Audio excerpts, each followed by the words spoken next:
Hello everyone, welcome to Gradify classes. This side Deepa Tiwari. I am your education subject faculty on the platform Gradify classes. Student आज की class में हम बात करने वाले हैं रियलिज्म फिलॉसफी की। देखिए ये फिलॉसफी जो है रियलिज्म फिलॉसफी ये बहुत ही इंटरेस्टिंग फिलॉसफी है, बहुत ही आसान और बिल्कुल सिंपल फिलॉसफी है। इससे पहले की वीडियो में ऑलरेडी हम आइडियलिज्म तक बात कर चुके थे। अगर आपने वो वीडियो अभी तक नहीं देखे हैं तो डेफिनेटली आप जाकर जरूर देखिएगा, डिस्क्रिप्शन बॉक्स में उसका लिंक आपको मिल जाएगा। सबसे पहले हम देखेंगे रियलिज्म फिलॉसफी जो है उसका मीनिंग क्या है, मीनिंग क्या होता है हमारे रियलिज्म फिलॉसफी का। तो सबसे पहले आप यहाँ पे देखिएगा रियलिज्म क्या होता है। देखिए ये एक ऐसा फिलोसफिकल पर्सपेक्टिव है रियलिज्म जो कि सबसे ज्यादा इम्फेसाइज करता है किस पे, एक्सटर्नल वर्ल्ड पे।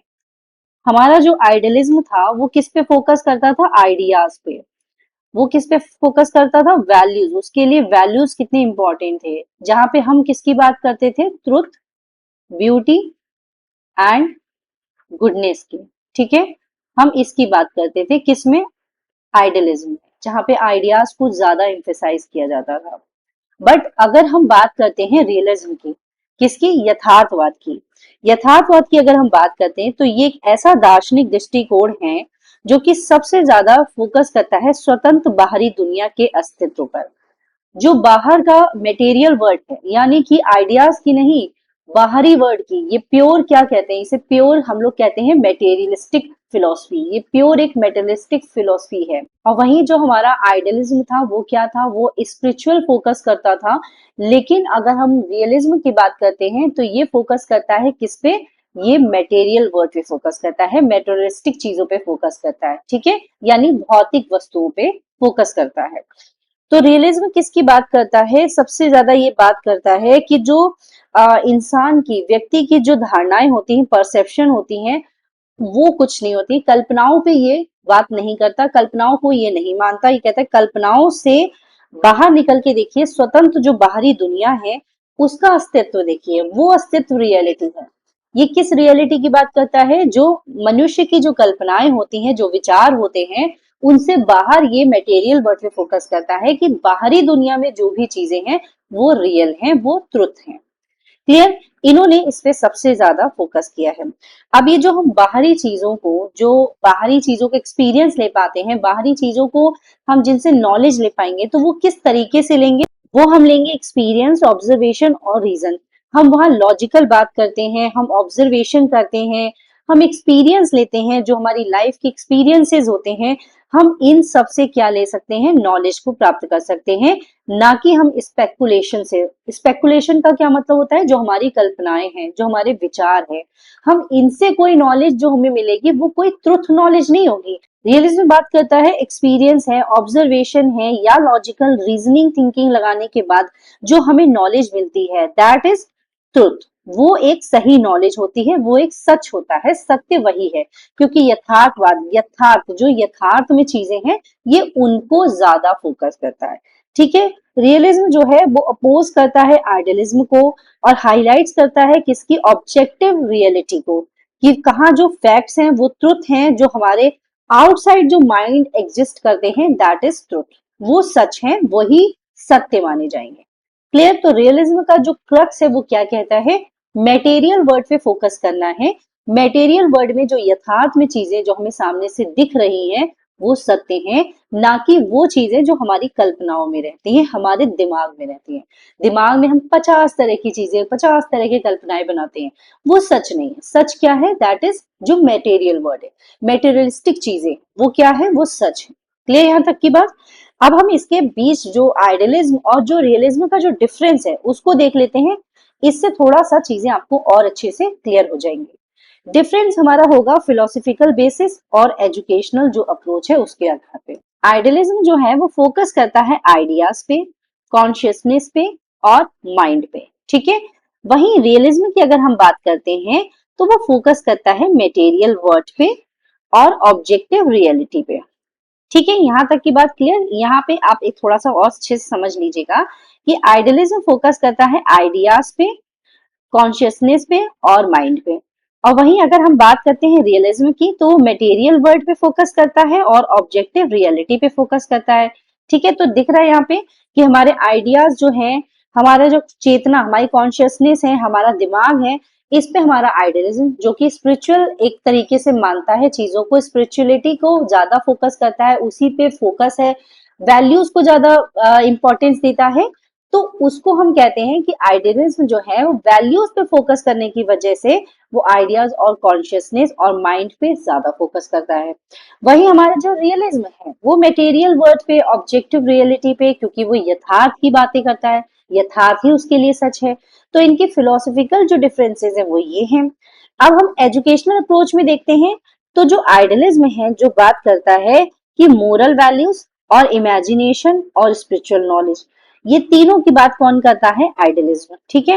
और वहीं अगर हम बात करें रियलिज्म की, तो ये साइंटिफिक और फैक्चुअल और प्रैक्टिकल जो लर्निंग है इन पे फोकस करता है। ये कहता है कि साइंटिफिक और जो फैक्चुअल और जो प्रैक्टिकल तरीके से हम जो नॉलेज लेते हैं वो सच होता है, वो यथार्थ होता है।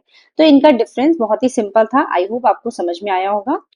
अब इसके बाद हम इसके कुछ जो मेन प्रोपोनेंट हैं, जो मेन इसके फाउंडर्स हैं, उनकी बात कर लेते हैं। मेन फाउंडर्स कौन है रियलिज्म के? ये आपके क्वेश्चन पीजीटी वगैरह में ज्यादा अच्छे से पूछे जाते हैं। हालांकि यूजीसी नेट में इतने क्वेश्चन इस टाइप के नहीं पूछे जाते हैं, लेकिन फिर भी कोई भी फिलोसफी पढ़ रहे हैं तो उसकी नॉलेज आपको बहुत ही ए टू जेड तरीके से होनी चाहिए। क्लियर? तो इसमें अगर हम बात करें रियलिज्म में, तो मेन फाउंडर इसके जो हैं वो एरिस्टोटल माने जाते हैं, फ्रांसिस बेकन माने जाते हैं, जॉन एमस माने जाएंगे, जॉन लॉक हैं, और हर्बर्ट स्पेंसर। ये इनके नेम आप अच्छे से याद रखिएगा। ये जो नेम है Aristotle, Francis Bacon, John Amos, John Locke और हर्बर्ट स्पेंसर, ये इनके मेन फाउंडर्स हैं। ठीक है यहाँ तक की बात। अब इसके एम्स देख लेते हैं। रियलिज्म के जो एम्स हैं वो कौन कौन से हैं? देखिए, एजुकेशनल पर्सपेक्टिव से हम रियलिज्म को पढ़ रहे हैं तो हमें वो चीजें मालूम होनी चाहिए कि इसका क्रक्स क्या है, और ये एजुकेशनल जो पर्सपेक्टिव है उसमें इसके एम्स क्या क्या हो सकते हैं। क्लियर? तो इसका सबसे पहला एम है कि ये किस तरीके की नॉलेज को इम्पार्ट करने की बात करता है, बेस्ड ऑन रियलिटी। यानी एजुकेशन शुड प्रोवाइड स्टूडेंट जो कि फैक्चुअल होनी चाहिए, ऑब्जेक्टिव नॉलेज हो और एक्सपीरियंस और ऑब्जर्वेशन के आधार पर हो, उस पे बेस्ड होनी चाहिए। तो इस तरीके की ये नॉलेज देने की बात करते हैं। इनका मतलब है कि हम स्टूडेंट को इस तरीके की नॉलेज दें जो फैक्चुअल हो, ऑब्जेक्टिव रियलिटी हो, बच्चे एक्सपीरियंस से ले पाए और ऑब्जर्वेशन से ले पाए। ऐसा नहीं कि उनको कथी कथाई जो बातें स्पिरिचुअल नॉलेज है वो रटा दी जाए, उनको सिर्फ मोरल वैल्यूज पढ़ा दिए जाए, उनके आइडियाज को, इमेजिनेशन को फोकस किया जाए। तो इस तरीके के नॉलेज की बात रियलिज्म में नहीं की जाती है। वो फोकस करते हैं कि बच्चे जितने से जितने यथार्थ में जी पाए, फैक्चुअल नॉलेज ले पाए, ऑब्जेक्टिव रियलिटी को ऑब्जर्वेशन से समझ पाए, दैट इज गुड। उनके हिसाब से वो चीज सही है। ठीक है। रियलिज्म बात करता है क्रिटिकल थिंकिंग की और रीजनिंग की, कि बच्चा जो है वो इनकरेज करना है बच्चों को लॉजिकल एनालिसिस के लिए और एविडेंस बेस्ड अंडरस्टैंडिंग करने के लिए, कि बच्चा जो है वो किसी भी तरीके से जो नॉलेज ले रहा है वो लॉजिकल एनालिसिस कर पाए, मतलब उसमें अच्छे से वो चीज समझ पाए, उसमें लॉजिकल अपना कंट्रीब्यूशन दे पाए, क्रिटिकल थिंकिंग लगा पाए, एविडेंस के बेस्ड पर यानी प्रूफ के आधार पर कोई अंडरस्टैंडिंग कर पाए। इसके अलावा इन्होंने तीसरा एम ऑफ एजुकेशन बताया है प्रैक्टिकल लाइफ के लिए बच्चे को तैयार करना, कि प्रैक्टिकल लाइफ के लिए, इसके लिए इन्होंने क्या सबसे ज्यादा फोकस किया है, वोकेशनल और स्किल बेस्ड एजुकेशन पे। इन्होंने कहा है, रियलिज्म में कहा गया है कि बच्चे को जितना हो सके वोकेशनल और स्किल बेस्ड एजुकेशन दी जाए, जिससे स्टूडेंट क्या हो, सेल्फ सफिशिएंट बन पाए, यानी प्रैक्टिकल लाइफ में अपना सर्वाइवल अच्छे से कर पाए। वैसे भी हम एजुकेशन बच्चों को क्यों देना चाहते हैं? बच्चा ज्यादा से ज्यादा अपने व्यवहारिक जीवन में यानी प्रैक्टिकल लाइफ में उसका यूज कर पाए। सिर्फ इसलिए थोड़ी ना देना है कि वो सिर्फ रोट लर्निंग करता रहे, हर चीज याद करता रहे, और जब प्रैक्टिकल लाइफ में उसके सामने असली प्रॉब्लम आती है, सिर्फ जीवन किताबों में नहीं है, किताबों से बाहर भी जीवन है। जब बच्चा बाहर प्रैक्टिकल लाइफ में अपने जीवन को जीने जाता है तो वहां वो रटी रटाई चीजें काम नहीं आती। वहां काम क्या आती हैं? वो चीजें जो बच्चा प्रैक्टिकल लाइफ में अपने एक्सपीरियंस से चीजें समझता है, किस तरीके से वो प्रॉब्लम को सॉल्यूशन निकाल सकता है, किस तरीके से वो प्रॉब्लम को सॉल्व कर सकता है। तो सबसे ज्यादा इंपॉर्टेंट है कि बच्चे को ऐसी नॉलेज देना है, ऐसे एजुकेशन का एम होना चाहिए जो बच्चे में प्रैक्टिकल लाइफ से डील करने के लिए किया जा सके। प्रमोट करते हैं साइंटिफिक टेम्परामेंट को, जहां पे इंक्वायरी, एक्सपेरिमेंट, एम्पिरिकल लर्निंग, ये सब की बात की जाती है साइंटिफिक टेम्परामेंट। क्रिएट करना है harmonious relationship between humans and nature. अब बच्चे को यही नहीं पता कि भाईचारे की भावना ही बच्चे के अंदर नहीं है, तो बच्चा कैसे सरवाइव कर पाएगा एक सोसाइटी में, है ना। तो ये टीच करना है स्टूडेंट को कि बच्चे को अप्रिशिएट करना है, टीच करना है कि जो फिजिकल वर्ड है उसको एडॉप्ट कर पाए, सोसाइटी को एडॉप्ट कर पाए। तो जो हार्मोनियस रिलेशनशिप है बिल्ड करना है ह्यूमंस के बीच और नेचर, जो नेचर है हमारा आसपास का जो इन्वायरमेंट है, बच्चा एकदम नाजुक ना हो पाए उस नेचर में, तो बच्चे को ऐसे टीच करना है कि वो एडजस्ट कर पाए इस फिजिकल वर्ल्ड में। ठीक है, फिजिकल वर्ल्ड में बहुत सारी चीजें हैं, बच्चे को हर तरीके की जिंदगी में चीजें फेस करनी है, तो ये इस तरीके के इनके एम्स हैं। क्लियर, इसका हिंदी पॉइंट्स भी यहाँ लिखे हुए हैं, आप देख लीजिएगा, यहाँ पे क्लियरली लिखे हुए हैं। ठीक है, नेक्स्ट बढ़ते हैं हम इसके फॉर्म्स पे।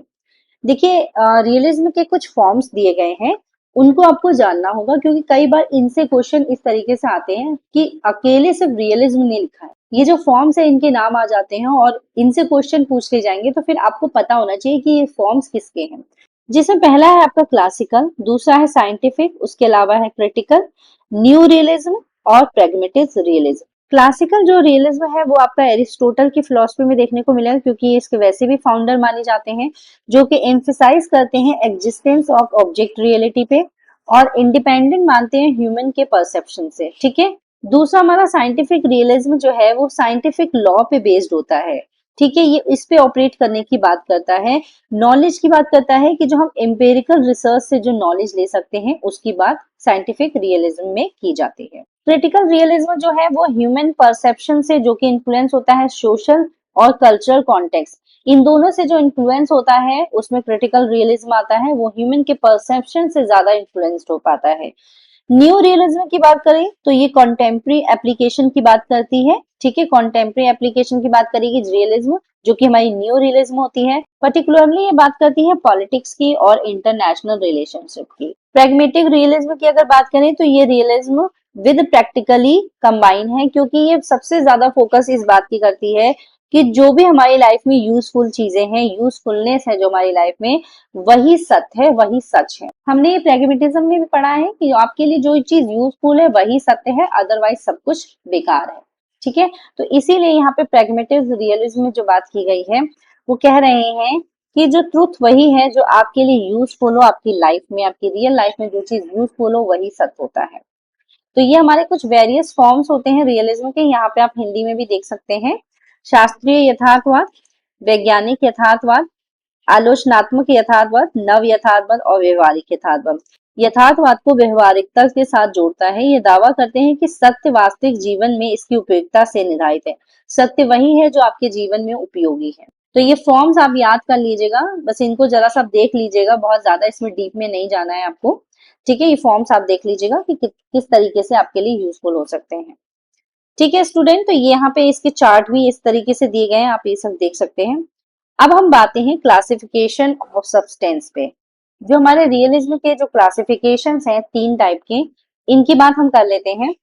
सबसे पहला जो हमारा क्लासिफिकेशन है वो है हमारा मटेरियल सब्सटेंस, ये हमारा पहला क्लासिफिकेशन है। दूसरा है हमारा मेंटल क्लासिफिकेशन और तीसरा है हमारा स्पिरिचुअल क्लासिफिकेशन। ठीक है, ये तीन क्लासिफिकेशन है, इनको हम लोग देख लेते हैं। देखिए जो हमारा मटेरियल सब्सटेंस है वो सबसे ज्यादा फोकस करता है फिजिकल जो मैटर होता है उस पे, फिजिकल मैटर पे फोकस करता है। फिजिकल मैटर मींस जो हमारे स्पेस या टाइम पे जो डिपेंड होते हैं, जो एग्जिस्ट करते हैं, जिसमें स्पेस आता है, टाइम आता है, इस पे जो हमारे एग्जिस्ट करते हैं वो चीज हमारे मटेरियल सब्सटेंस में आते हैं। एग्जाम्पल के रूप में आप देख सकते हैं, जैसे स्टोन हो गया, ठीक है, स्टोन हो गया, ट्री हो गया, ट्री भी हमारा एक एग्जाम्पल है इसका, बॉडी हो गया, ठीक है, और वाटर हो गया। ये हमारे कुछ क्लासिफिकेशन है। ठीक है, कुछ क्लासिफिकेशन है मटेरियल सब्सटेंस के। मटेरियल सब्सटेंस में हमारा क्या आता है, जो स्टोन है, ट्री है, बॉडी है, वाटर है, यथार्थ में जिन चीजों को हम देख सकते हैं। ठीक है, ये हमारे मटेरियल सब्सटेंस है, इसको हम मेजर भी कर सकते हैं। तो ये मटेरियल सब्सटेंस वो कहलाते हैं जो हमको सामने यथार्थ में दिखाई देते हैं, जिनका एग्जिस्टेंस कुछ होता है स्पेस में या टाइम के फॉर्म में इनके एग्जिस्टेंस होते हैं। ठीक है, एग्जाम्पल मैंने आपको यहाँ पे बता दिए हैं और इनको हम मेजर भी कर सकते हैं, तो इनको क्लासिफाई किया है मटेरियल सब्सटेंस में। अब बात करते हैं मेंटल सब्सटेंस की। ये रेफर्स करता है किस चीज को, माइंड को और कॉन्शियसनेस को। मतलब हमारा मेंटल किन किन चीजों से जुड़ा है, हमारा माइंड से और हमारी चेतना यानी कॉन्शियसनेस से। मैं यहाँ पे लिख देती हूँ माइंड, और किससे जुड़ा है, हमारे कॉन्शियसनेस से। ठीक है, ये हमारे इन दो चीजों से जुड़ा हुआ है। और ये इंक्लूड किस चीज को करता है ये भी आपको जानना चाहिए। ये इंक्लूड करता है हमारे थॉट्स को, ठीक है, हमारे आइडियाज को इंक्लूड करता है, हमारे इमेजिनेशन को इंक्लूड करता है, और किनको इंक्लूड करेगा, ये रीजनिंग को भी इंक्लूड करता है। ठीक है, याद रखिएगा, ये किसको इंक्लूड करता है, हमारी रीजनिंग को भी इंक्लूड करता है। तो मेंटल सब्सटेंस किसकी बात करता है, माइंड और कॉन्शियसनेस में। और माइंड और कॉन्शियसनेस में हमारे क्या आते हैं, हमारे थॉट्स आते हैं, आइडियाज आते हैं, हाइपोथेटिकल होता है क्योंकि इमेजिनेशन भी इंक्लूड होती है, और काफी तर्क करता है हमारा दिमाग, तो रीजनिंग भी इंक्लूड होती है। तो ये हमारा मेंटल सब्सटेंस है। मेंटल सब्सटेंस में आपको ये सब चीजें याद रखनी है। हालांकि बहुत इसमें से कुछ ऐसा आता नहीं है, लेकिन मैं आपको बता दे रही हूँ जिससे आपको थोड़ा सा जानकारी एक्स्ट्रा हो। ठीक है, स्पिरिचुअल सब्सटेंस की अगर बात करें, स्पिरिचुअल में तो डेफिनेटली हमारे गॉड आते हैं, हमारे डिवाइन जो भी हमारी एंटिटीज होती हैं वो आती हैं। तो स्पिरिचुअल सब्सटेंस में क्या आते हैं, मैं यहाँ पे लिख देती हूँ, सोल होता है। अब बात करें गॉड की, तो गॉड भी है, हमारे जितने भी तरीके की डिवाइन जो एंटिटीज होती हैं वो भी इसमें होती हैं। ठीक है, ये सब इसमें इंक्लूड होती हैं स्पिरिचुअल सब्सटेंस में। क्लियर, तो जो हमारा स्पिरिचुअल सब्सटेंस है ये आत्मा, गॉड, डिवाइन एंटिटीज, इन सब से जुड़ी होती है। अब इसकी हम थोड़ी सी समरी अगर देखें, जैसे अभी मैंने आपको बताया, तो जो हमारा मटेरियल सब्सटेंस है वो क्या है, इसका नेचर क्या होता है, इसका नेचर होता है, अगर मैं बात करूं, इसका नेचर होता है फिजिकल। ठीक है, इसका नेचर होता है फिजिकल। और अगर हम बात करें मेंटल सब्सटेंस की, तो इसका नेचर फिजिकल नहीं होता है, नॉन फिजिकल होता है। ठीक है, नॉन फिजिकल हुआ। नॉन फिजिकल क्यों, क्योंकि हमारा माइंड और कॉन्शियसनेस की यहाँ बात हो रही है। क्लियर। और अगर बात करें स्पिरिचुअल सब्सटेंस की, तो इसका नेचर क्या हुआ, इसका नेचर हुआ ट्रांसेंडल। मैं यहाँ पे लिख देती हूँ, आप अपने नोट्स में इसको मेंशन कर लीजिएगा। ठीक है, ये इसका नेचर है तीनों का, मैंने यहाँ पे लिख दिया है। अब इसके एग्जाम्पल की अगर बात करें, तो मैंने मटेरियल सब्सटेंस में आपको क्या बताया, स्टोन बताया, ट्री बताया, बॉडी बताया, आपका वाटर बताया, चेयर हो सकता है, ह्यूमन बॉडी, ट्री हो सकती है, कुछ भी हो सकता है। ठीक है, अगर हम बात करें मेंटल सब्सटेंस की, तो इसमें हमारे आइडिया है, थॉट्स हैं, मेमोरी है, इमेजिनेशन है, रीजनिंग है, ये सब चीजें हैं। और अगर स्पिरिचुअल सब्सटेंस की बात करें, तो ये हमारे सोल, गॉड, डिवाइन एंटिटीज जो भी होती हैं उनकी बात करता है। ठीक है, यहाँ तक की बात। तो ये क्लासिफिकेशन है, जरूर आपको अच्छे से याद होना चाहिए, इसको एक बार देख लीजिएगा, कहीं डाउट हो तो जरूर पूछिएगा मुझसे। अब इसके बाद बात करते हैं इनके वैल्यूज की। जो रियलिज्म है किन तरीके की वैल्यूज को किन सब्जेक्ट से बच्चों में देने की बात करता है। तो जो वैल्यूज है रियलिज्म में, वो बात करती हैं ट्रुथ, नॉलेज की, प्रैक्टिकलिटी की, ऑब्जेक्टिविटी की, ऑब्जर्वेशन की और स्किल डेवलपमेंट की। अब ये बताते हैं कि ये किन किन सब्जेक्ट से आपको मिल सकता है। ट्रुथ और नॉलेज जो है वो हमारा साइंस, मैथमेटिक्स और हिस्ट्री, इनसे हमको मिल सकता है। अगर हम प्रैक्टिकलिटी की बात करें, तो ये वोकेशनल ट्रेनिंग के थ्रू मिलेगा, और इंजीनियरिंग जो हमारे कोर्सेज होते हैं उनसे मिल सकता है। ऑब्जेक्टिविटी की बात करें, तो ये लॉजिकल रीजनिंग की बात करता है, और डिबेट के थ्रू हमें ऑब्जेक्टिविटी मिल सकती है। ठीक है, इस सब्जेक्ट से, इन एक्टिविटीज से हम ये वैल्यूज ले सकते हैं। ऑब्जर्वेशन की बात करें, तो एक्सपेरिमेंट्स या फील्ड ट्रिप्स जो होते हैं उससे ये वैल्यूज बच्चों के अंदर डाली जा सकती है। स्किल डेवलपमेंट की अगर बात करें, तो टेक्निकल एजुकेशन है, आर्ट है एंड क्राफ्ट है। तो ये स्किल बेस्ड जो हम डेवलपमेंट एक बच्चे में करना चाहते हैं, वैल्यू लाना चाहते हैं, वो तो इस तरीके से आ सकती है। तो ये कुछ वैल्यूज बताई गई हैं कि वैल्यूज किस किस सब्जेक्ट से एक बच्चे के अंदर प्रोवाइड की जा सकती है या उनके अंदर इंकलकेट की जा सकती है। क्लियर। अब इसका करिकुलम देख लेते हैं, रियलिज्म जो है किन करिकुलम्स को देने की बात करता है। तो देखिए, ये फोकस करता है उस सब्जेक्ट्स पे जो कि प्रोवाइड करते हैं फैक्चुअल नॉलेज, अभी जैसे हमने बात की थी, साइंस है, मैथमेटिक्स है, ज्योग्राफी है, हिस्ट्री है, ये इन सब्जेक्ट्स की बात करता है। याद रहे कि अब जो क्वेश्चंस होते हैं वो ऐसे भी पूछे आते हैं, इनके करिकुलम, इनके टीचिंग मेथड्स दे दिए जाते हैं, चार चार ऑप्शंस आते हैं, आपको बताना होता है इनमें से कौन कौन से राइट हैं। तो ये सब चीजें आपको, ये मत सोचिएगा कि ये सब चीजें क्यों पूछी जाएंगी, ये सब चीजें पूछी जाती हैं स्टूडेंट। ठीक है, अगर आप PYQs करते हैं तो आपको पता होगा। तो इसलिए आपको ये देख के जाना है कौन सा जो फिलॉसफी है कौन से सब्जेक्ट्स को कंसीडर कर रहा है, ये जरूर देख के जाइएगा। ठीक है, तो इंक्लूड करता है ये वोकेशनल एंड टेक्निकल एजुकेशन को, जो कि रियल वर्ल्ड में एप्लीकेशन होती हैं जिनकी। इनकरेज करता है एम्पिरिकल लर्निंग थ्रो को, जो कि ऑब्जर्वेशन और एक्सपेरिमेंट से बच्चों को मिल सकते हैं। मेथड्स इनके कौन कौन से होते हैं देख लीजिएगा। मेथड ऑफ टीचिंग में ये 5 तरीके के मेथड ऑफ टीचिंग पे ज्यादा फोकस करते हैं, जिसमें डेमोन्स्ट्रेशन आता है, ऑब्जर्वेशन है, एक्सपेरिमेंटेशन है, लेक्चर मेथड है और फील्ड टिप्स है। ये 5 तरीके के जो मेथड्स हैं इन पे ज्यादा फोकस करते हैं। ये पांचों मेथड्स आपको याद होने चाहिए कि रियलिज्म में किन तरीके के 5 मेथड्स की बात की गई है। ठीक है स्टूडेंट, इसके बाद ये देख लीजिएगा, इसके हिंदी में भी यहाँ पे टाइटल्स लिखे हुए हैं। अब हम बात करते हैं किसकी, रोल ऑफ टीचर की और रोल ऑफ स्टूडेंट की, कि जो रियलिज्म में टीचर होता है उसका क्या रोल है और जो स्टूडेंट है उसका क्या रोल है। तो पहले हम बात करते हैं रोल ऑफ टीचर की, जो कि एक गाइड और फैसिलिटेटर के रूप में बच्चों के लिए होते हैं उपलब्ध। प्रोवाइड करते हैं फैक्चुअल नॉलेज को, जो कि ऑब्जेक्टिव नॉलेज होती है बच्चों के लिए, उसको ये प्रोवाइड करते हैं। इनकरेज करते हैं प्रैक्टिकल एप्लीकेशन को, जितना बच्चा प्रैक्टिकल एप्लीकेशन करके चीजों को देखे ये उसको सबसे ज्यादा इंकरेज करते हैं, उसी तरीके की नॉलेज की बात करते हैं। यूज करते हैं साइंटिफिक मेथड की टीचिंग में, ये किस चीज की यूज करते हैं, साइंटिफिक मेथड की ज्यादा से ज्यादा एक टीचर यूज करता है। मेंटेन करने का काम होता है, डिसिप्लिन मेंटेन करते हैं, ऑर्डर मेंटेन करते हैं अपने क्लासरूम में। ठीक है, अब अगर हम बात करें रोल ऑफ स्टूडेंट की, तो टीचर गाइड और फैसिलिटेटर होता है, तो वहीं पे हमारा जो स्टूडेंट होता है वो ऑब्जर्वेशन और एक्सपीरियंस से लर्न करता है चीजों को। टीचर प्रोवाइड करता है फैक्चुअल और ऑब्जेक्टिव नॉलेज को, तो वहीं जो हमारा स्टूडेंट है वो इंगेज करता है अपने आप को क्रिटिकल थिंकिंग में और क्वेश्चनिंग में। ठीक है, जितना वो सोचेगा, जितना वो क्रिटिकल थिंकिंग करेगा, उतना वो क्वेश्चनिंग करेगा अपने टीचर से। क्लियर। टीचर इंकरेज करता है प्रैक्टिकल एप्लीकेशन को, जो कि नॉलेज है वो प्रैक्टिकल तरीके से बच्चे ज्यादा से ज्यादा यूज कर पाए। वहीं जो हमारा स्टूडेंट है वो कंडक्ट करता है एक्सपेरिमेंट्स को और उन कॉन्सेप्ट्स को अप्लाई करता है अपने रियल लाइफ में। ठीक है, तो इसी को हम कहते हैं प्रैक्टिकल एप्लीकेशन। टीचर बात करता है कि कौन से टीचिंग मेथड की यूज करता है, साइंटिफिक टीचिंग मेथड्स की। वहीं जो हमारा स्टूडेंट है वो रिसर्च बेस्ड लर्निंग पे सबसे ज्यादा फोकस करता है। साइंटिफिक मेथड में ही हमारा रिसर्च बेस्ड लर्निंग जो है जिसमें पार्टिसिपेट करता है हमारा स्टूडेंट, वो उससे कोरिलेट होता है। मेंटेन करते हैं डिसिप्लिन और ऑर्डर को जो क्लासरूम में, यहीं पे हमारा जो स्टूडेंट है डेवलप करता है अपने स्किल्स को रियल वर्ल्ड के चैलेंजेस के लिए। ठीक है, तो ये रोल स्टूडेंट का है और हमने इससे पहले बात की रोल ऑफ टीचर की। तो टीचर किस तरीके से उसके रोल्स डिवाइड है और स्टूडेंट के किस तरीके से रोल डिवाइड है, यहाँ पे आप ये देख सकते हैं। अब स्टूडेंट यहाँ पे कुछ क्वेश्चंस दिए गए हैं 4। अगर आपने ये लेक्चर अच्छे से देखा है तो आप इन 4 क्वेश्चन का आंसर जरूर दे पाएंगे। सबसे पहला क्वेश्चन है हमारा, who is consider the father of realism philosophy.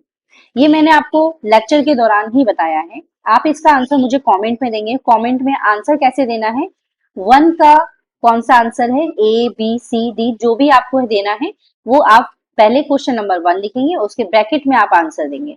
ठीक है, सेकेंड है हमारा question, which of the following is best describe realism in education.